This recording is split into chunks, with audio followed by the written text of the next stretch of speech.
আজকে এই দুটো কোশ্চেনের সমাধান করি।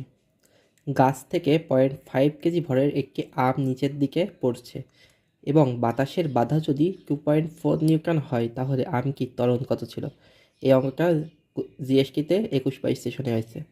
সমাধান করি, চলো সলভটা হবে এই টাইপের অঙ্ক যদি ত্বরণ বলে, ত্বরণ ডিরেক্ট ফর্মুলা দিয়ে করবো। ত্বরণ ইকুয়াল টু ওজন মাইনাস বাতাসের বাধা বাতাস বাধা বাতাসের বাধা বাই ভর, ওয়েট বাই ভর। তাহলে ওজন কত? 0.5 কেজি দেওয়া আছে। ওজন মানে হলো mg, বাতাসের বাধা মানে fk মানে 2.4 নিউটন, আর ভর কত? m। তা m কত দেওয়া আছে কি দেখো, m তো দেওয়া আছে 0.5 গুণ জির মান কত সবাই জানে 9.8 মাইনাস কত 2.4 ভাগ কত, ভাগ হলো 0.5। তো এইটা যদি করি আসবে নাকি? এটা করলে আসবে হলো 0.5 দিয়ে 9.8 গুণ করলে হবে মানে হলো 4.9 মাইনাস 2.4 ভাগ 0.5। তাহলে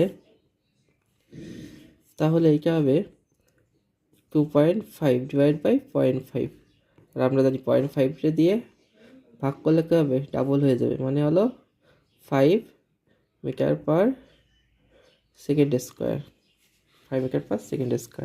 তাহলে এইটাই কী হবে? অ্যান্সার। তাহলে এই উত্তরটা কী হবে বলো? উত্তর হলো কি? উত্তর হবে 5 মিটার পার সেকেন্ড স্কোয়ার।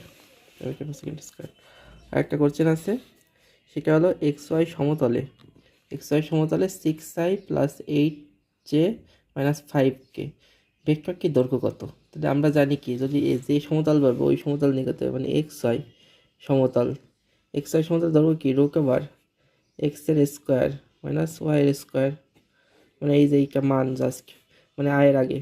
যদি এইটা যদি একটা হয়, যদি একটা ভেক্টর যদি পি হয়, তাহলে xi plus x y j cap plus z k cap যদি হয়, তাহলে XY সমতলে x² y², তাহলে অনুরূপভাবে y মাইনাস ওয়াই জেড সমতলে কী হবে? y² minus y² plus z² এই হবে।